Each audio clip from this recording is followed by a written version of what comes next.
ఈరోజు మనము లెహంగా మీదకి 2 బ్లౌజులు సెట్ చేసి కుట్టాను. చూడండి, ఒకదానికి పైపింగ్ వేసాను. ఇది శారీలో వచ్చిన బ్లౌజే. దాన్ని లెహంగా లాగా కుట్టాను. చూడండి, థ్రెడ్స్ అయితే ఇలాగ పెట్టేశాను. హ్యాండ్కు అదే వాళ్ళే ఇచ్చారు కవరు.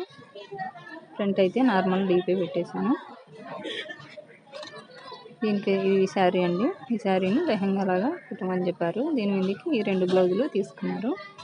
దీనికైతే పైపింగ్ ఏం వేయలేదు, క్యాన్వాస్ వేసి కుట్టాను. కట్ వర్కే 2 ఒకటే మోడలే. ఈ 2 బ్లౌజెస్ అయితే ప్రిన్స్ కట్ బ్లౌజ్ నచ్చిందో కామెంట్స్లో పెట్టండి. ఫ్రంట్ ప్రిన్స్ కట్ క్యాన్వాసే మొత్తము, front back cut work. Video నచ్చితే లైక్ చేయండి, అలాగే సబ్స్క్రైబ్ చేసుకోండి. ఫుల్ సేమ్ ఒకటి మోడల్. దీనికైతే బ్యాక్ హుక్స్ పెట్టేశాను.